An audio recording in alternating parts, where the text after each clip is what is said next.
we'll start at that part where we have almost stopped yesterday. We have seen the various classification of the systems, the various categories, the price varies.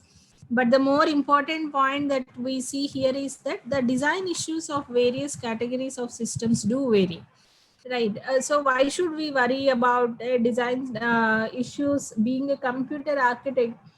When you are when you are looking at the design of a system, you need to really identify what is the category of that particular device, and and then look at the respective issues that are there with respect to the design of that particular category. But despite that, if you look at all the categories, energy is one parameter which is quite common among all the devices, in the sense, what you call, almost all the personal devices to embedded systems, everyone want their system to be energy efficient. We'll come to that part very soon, and we have already seen the definition of architecture. Today's class will majorly see, before going into architecture part, we'll see how the trends have been there with respect to various things over the years with respect to technology. What are the improvements? Technology doesn't stand still, so there are many new technologies that came into existence, especially in computers. And did it do good or bad for us, or how does it affect the system? These are those five technologies which have increased or changed at a really dramatic rate. Integrated circuit technology, integrated circuits, in fact, have brought the chips into the computers, and thereby it's almost a revolutionary step in the form of in the what you call growth of computers. And then we have dynamic random access memory, flash memory, magnetic disk technology, and all these things. Dynamic random access memory, use this in almost all computers.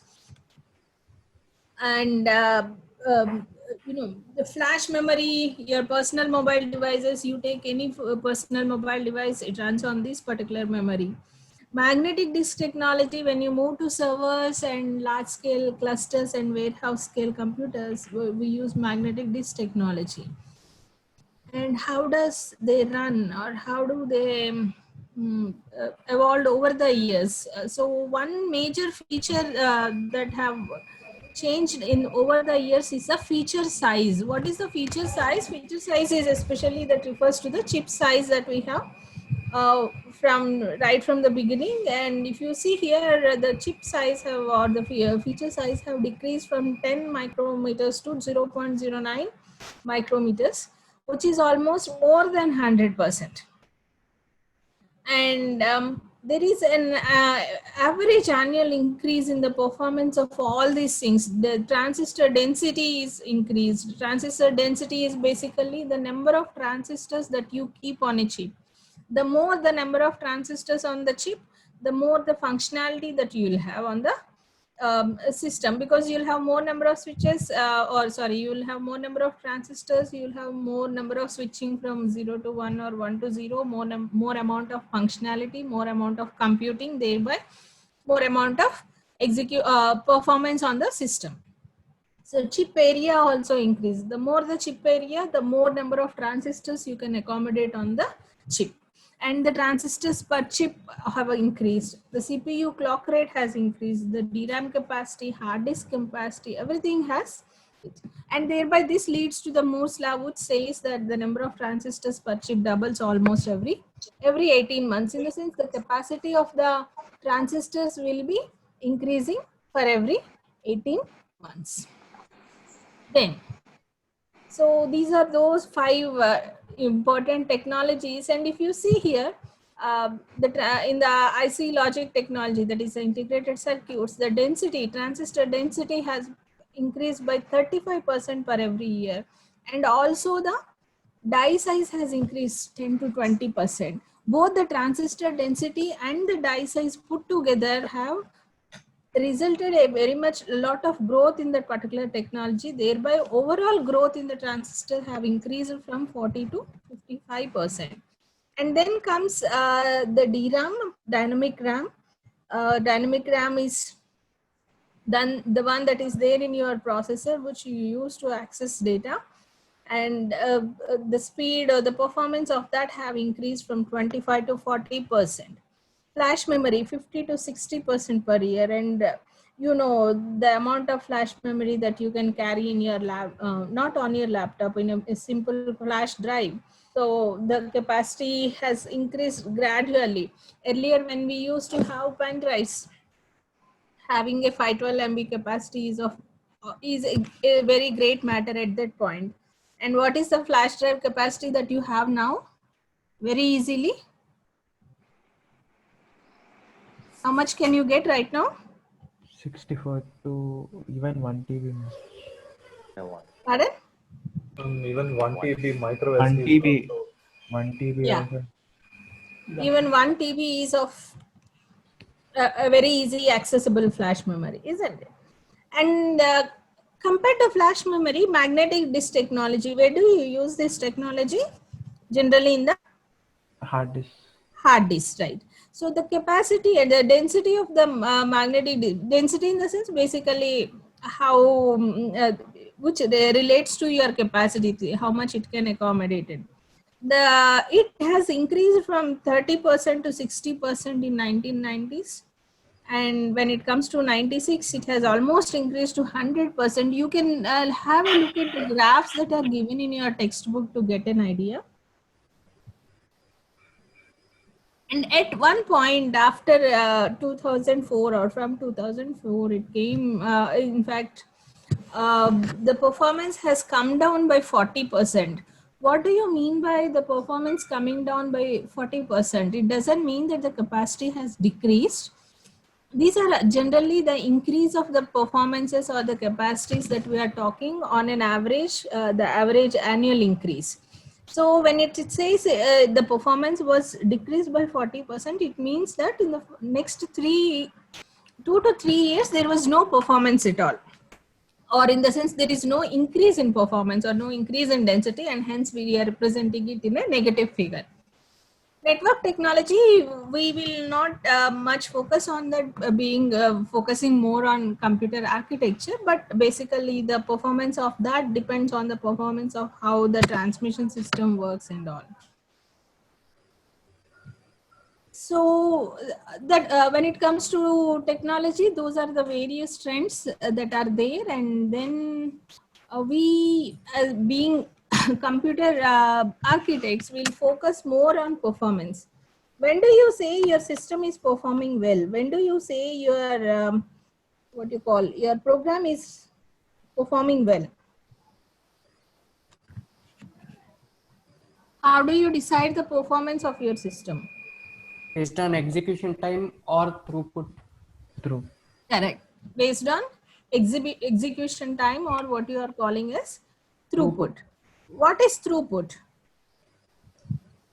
Don't say again execution time. Tasks done per unit time. Pardon? Instructions completed per unit time. Instructions completed per unit time. Is it so? The number of jobs done in per unit Correct. time. That is true. That is true. Don't worry. Yeah, it is a amount of work that you've done in a given time. How many instructions you are able to do in a second, right? 2 instructions, 4 instructions, 6 instructions. It depends on your throughput. When it comes to performance, we look at the performance in two forms. One is bandwidth and the other is latency. Generally, people find them to be synonymous, but the difference is that throughput or bandwidth tells you the amount of work done in a given time, right? How many bytes of data was transferred per second, or how many instructions were executed in a second, or in a unit amount of time. We call it as clock cycle. Whereas the other one is latency, which is known as response time. It will say the time between the starting and completion of an event, right? So, in the sense, how is it different from throughput? Is that throughput focuses only on that particular work and how much it took for that particular work. It will not focus on the overheads and the other running time, other waiting time, and all the things. Whereas when it comes to latency, It is the time between start and completion of an event, which includes overheads, which includes your waiting time for other devices or other IO peripherals and all these things. So how are these two things related, bandwidth and latency, or are they even related? Do you think they are related? Yes, ma'am. How? Like if we red like reduce the latency, then the bandwidth, like the throughput also reduces. Like if we reduce the time taken in completion of an event, it Vice will. versa, no? Like it's like Okay, just then I'll make the question a bit simpler. Bandwidth and latency, how are they related? Are they directly proportional or indirectly, inversely proportional? I hope you know that difference. Yeah, like decreasing the latency will decrease the bandwidth, but I mean increase the bandwidth. So it's inverse. inversely proportional. Inversely proportional. What do you mean by increasing the throughput? Uh, Doing more number of jobs per Right. Doing more number of jobs per unit time. unit You are time. going to do more amount of work in a unit time or a given amount of time, right? Yes, ma'am. So when you increase your throughput, does it increase your latency? Not like exact, like may or may not be, ma'am, because in case of parallel, like doing two jobs at a time, Hmm. it will increase the time to complete the event, but so it is increasing the latency, but bandwidth also increases because you are doing more jobs in a unit time. So you all agree with me that you should have high throughput, isn't it? In the sense, going by the definition, if we say, when you are saying I have high throughput, it means I'll be able to do more amount of work in a given unit of time, Yes, ma'am. right? So should my latency be high or low? Low latency. Low latency. What do you mean by low latency? So yeah. Just So one thing we all agreed on is that I should have high throughput, or we all yes, should have high throughput. yes. Then Why low latency? should Because my latency be low or high? it should be low, ma'am. Low, It low. should be low, right? Because So if what do it's you low, mean by low latency now? It should take less time to complete an event. Sorry? Low latency means it will take less time to complete an event. So Yes. What do you mean by that? Yeah, it will take less time to complete an event. In the sense, what does that mean? Your waiting time, your overhead time will be very less. less. So these two are related by,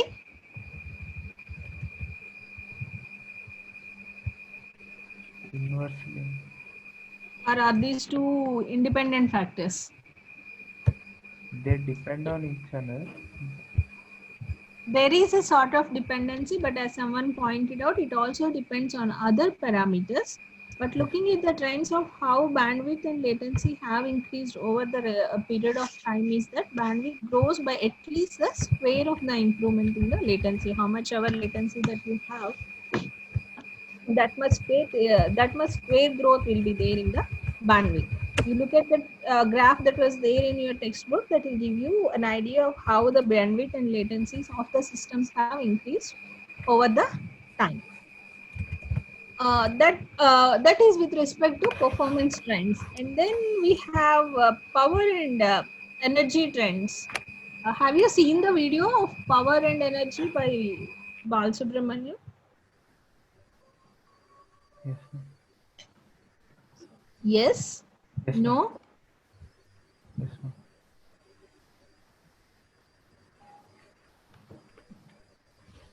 Okay, some of them are saying yes, they have. It is okay if you switch on your audio and say an yes rather than giving a chat message. Right. So when it comes to power and energy, why do you think we are discussing about power? See, my job is a computer architect. I'm not an electrical engineer or an electronics engineer to bother about power, isn't it? Should we bother about power also? Yes, ma'am. We should. Right. It's, Why? Right? Have you studied about power and energy in your earlier classes? yes, ma'am. Yes, ma'am. How are they related? Energy for your time. Energy equal to power into time. Good. Energy is equal to power Power into time. Time. So when it comes to power, we look at two types of power, especially in integrated circuits. One is the power that you bring into the system and you distribute it across the chip to all the transistors. So you need to ensure first thing is how much power you are bringing in. The other power that we look into is that the outgoing power. What is outgoing power is that the power that is dissipated as heat. You need to take control of that one also, because the more the amount of heat that is generated, you need to remove it. How do you remove power in chips generally? Cooling. You have cooling fans and all these things, right? Yes. So you need to look at these two powers, especially when you are looking in power, or especially when you are looking at the power thing. And being a system architect or a computer architect, we need to look at three important points when we are looking at the power aspect. One is how much maximum power a processor ever requires, right? uh, do you think it was even a question to be asked? Is it uniform across every processor? The amount of power that you require for a processor, is it uniform? No, no. No. No. Embedded systems which have a very small sensor requires a little amount of power. They don't require as much power as that is required for a laptop or a desktop. Do you agree with me? Yes, ma'am. Yes, ma'am. Right. Similarly, large scale computers, or we call them as servers, we call them as warehouse scale computers, they require more amount of power than the power required by a desktop or a server. It's not that you keep a plug into the socket and whatever power that you get. So you need to identify, or you need to have an idea on what is the maximum power a processor ever requires. Because if your power supply system is giving you less than the power that is required, that results in a voltage drop that may result in malfunctioning of the circuits in the devices and all the things. Similarly, more power is waste of power, which we are not going to consume or which we are not going to use. Apart from that maximum power, we have another thing is sustained power consumption. This sustained power consumption is on an average, even if you use the system or even if you don't use the system, there is some amount of power that is consumed on a regular basis, and based on that there will be some power that is dissipated as heat, and that determines the cooling requirement, how much amount of cooling is required for the particular processor. Desktop is identified with a fan in the CPU itself, isn't it? Do personal mobile devices have any power cooling system? Yes, ma'am. Some do, ma'am. Do personal The mobile latest ones have, ma'am. The latest ones have. It's not exactly a norm, but it can be included, ma'am. Right. As of now, yeah, you don't really identify a separate device to cool the chips, to cool the transistors or the chips on your personal devices. Right. Embedded systems, we really don't need so much amount of power for cooling requirement, because the amount of power that is dissipated is also very, very little. So you need to have an idea on the sustained power consumption. And the third important point that we need to look at is energy efficiency. Right, this is one point I have shown you at the beginning when I am saying the classification of the systems, that every system is looking at energy efficiency as a critical design issue, right? So what do you mean by energy efficiency? As I told you that, or as you told, energy is related as it is power into time. isn't it? How much amount of power that it takes and how much amount of time defines the energy of a particular consumed by a particular system. Now, suppose say we have two systems, say two processors, processor A and processor B, and processor A have 20% higher average power consumption compared to processor B. Are you able to get me? Do I Yes. have anything that I can write? Yeah. Just let me see. So I have processor A, I have processor B, and the power consumption of processor A is almost 20% greater than what is average power consumption that was taken by B, right? But however, when it comes to what you call this is with respect to power, but when it comes to execution time, it takes only sorry. When it comes to execution time, processor A takes only 70% of the time that was taken by B. Are you able to follow me? Yes, ma'am. Right. So B takes, this is time that is taken, and 20% is the power consumed. So this takes more than 20% that was consumed by P, and this takes less than 70% of the time that was consumed by other processor B. Now, can you tell me among these two processors A and B, which one is more efficient going by this definition of energy is equal to power into time? Okay, ma'am. Pardon? Which is more energy efficient? Processor A. Okay, how? Because though it takes more time to more power than A, it takes Hmm. less time to execute than B. And when as energy is product of power and time, when you take the product, you will get it. Right. Let us go by the simple definition of energy is equal to power into time. Right. Processor A consumes more than 20%, so that makes 120%, isn't it? Yes, It ma'am. takes more than 20%, it makes 120%. So power is 1.2 times greater than B. And the time consumed is less than 70%, so it makes it as 0.7. 7. So when you try to calculate for A, it is equal to 0.84. 1.2 into 7. 0.7. Yeah, 1.2 into 0.7, where that is equal to 0.84. That 0.84. is the energy efficiency of processor A. What is the energy efficiency of processor B? We said processor B 1 And into Into 1. 1. 1.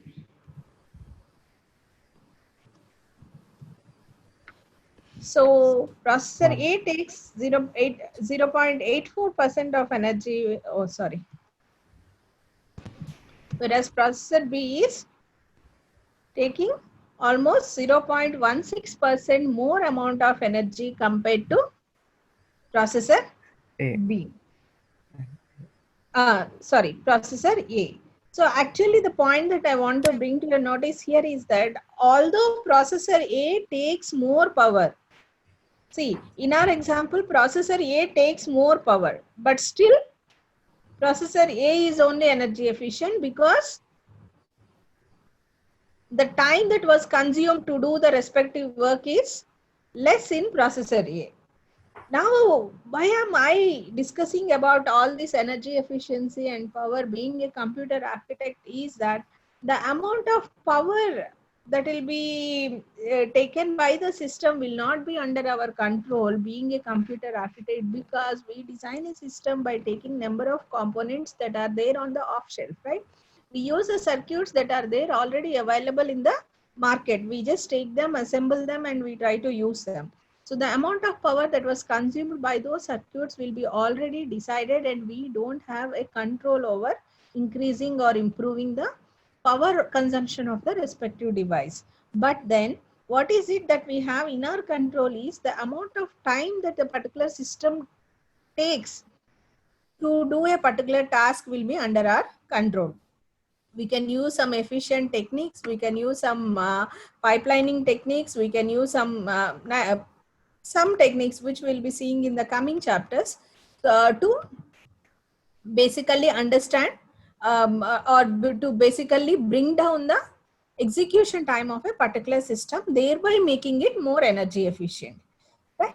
So when it comes to power required per transistor, why am we look? See, this is a formula that is we look into when we are looking at the power required per transistor. So what is the power required per chip will be this entire thing into the number of transistors that you have on the chip.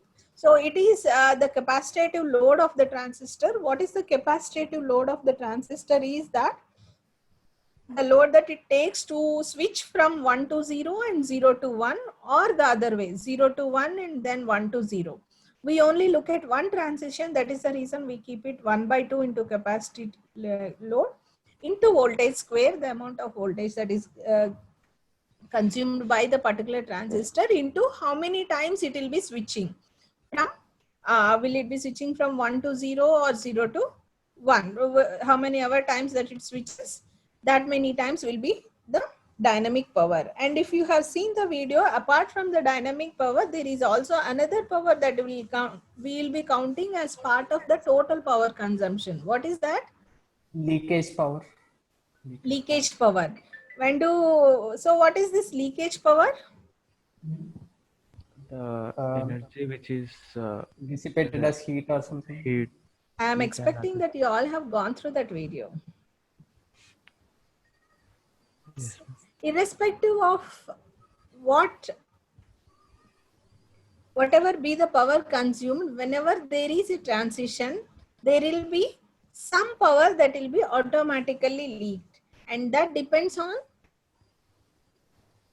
what is your total leakage power.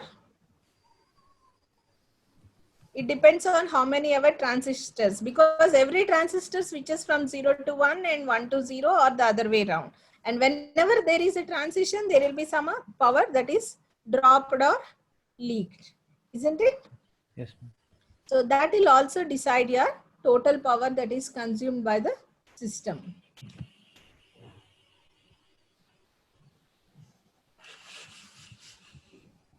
Then,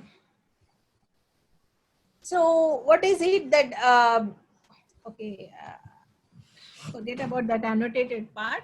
So when it comes to this power and energy, the voltage has dropped from 5 volts to 1 volt in the last 20 years because, and what are those other parameters is the load capacitance of the transistors has reduced, the voltage has reduced, the amount, the frequency which these transistors switch from 0 to 1 when 1 to 0 has increased. The total number of transistors that you keep on a chip will also be increased. So all these things add on. See, when you have more number of transistors, obviously there will be more amount of power dissipated. That is logical, isn't it? Because every transistor doesn't, all the transistors do not stay idle. They will be shifting from 1 to 0 and 1 to 0 to 1. And whenever there is a transition, there will be some leakage current as well as some current that is, some power that is consumed by them. So all these things overall put together have brought a lot of growth in the power consumption, thereby the energy of the system. Now, what is it that we need to do? Make your system energy efficiency. How do you make your system energy efficiency? Energy efficiency is dependent on two parameters. One is power and the other is time. Isn't it? Yes, ma'am. One is power and the other is time. So time, we'll see in the coming chapters how to ensure that we have some nice techniques, some good techniques that will reduce our execution time. In fact, the entire course is, what do you mean by time? The execution time, basically. So I want to reduce my execution time. How do I reduce my execution time? I have pipelining techniques, I have multiple issue processors, many things are there. Obviously, when I increase my number of processors, again, there is a question of increase in the power and all these things. But how to reduce execution time is from chapter 2 onwards, we'll be discussing only that thing.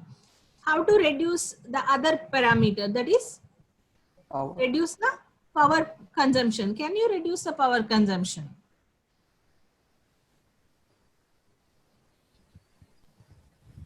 How do you reduce power consumption at your home?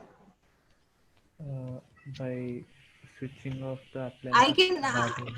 I can remember number of parents shouting at us to switch off the TVs, switch off the fans and lights when we are not there in the room. Switch off the geyser as soon as we are done with that thing. Right. So when you are not using them, put them off so that power will be saved. Right. So we have a few techniques, or we have a few things which we'll be doing to make our system energy efficient. First thing is, yeah, when you are not using them, do not use them. Do nothing well is you turn off the clock of inactive modules.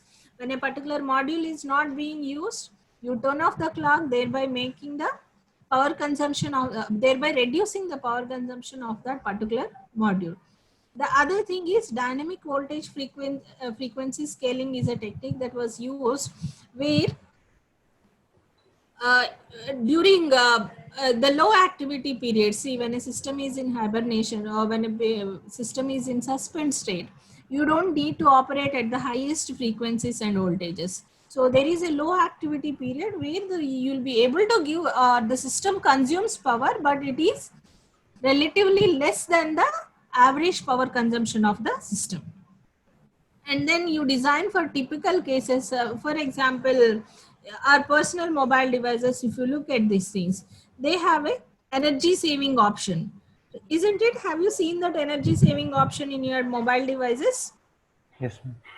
Right. So when the power of the battery goes beyond a threshold level, it itself will go into a power saver option or energy saver option. What will it do at that point? It will reduce the brightness It will and reduce the brightness. If you see, if Close some you background apps. yeah, it will stop running certain background apps. Even it will not allow you to use some what you call some applications which requires more energy, such as games and all. It will not allow you to play, isn't it? Have you seen that? So that may not be the case with all types of categories of computers, but for typical cases, you will have different types of low power modes. And then the other thing is overclocking, where in this overclocking mechanism, what you do is that you switch off the other modules or the other cores. I don't mean to switch off. You keep them in a low activity mode and you run the very few cores in a higher clock rate. So what will happen is that all the other cores will not consume any power or will consume very less power, and this particular few cores which you are running at a higher clock rate, you will also do that for a very short amount of time. What happens? What do you mean by that?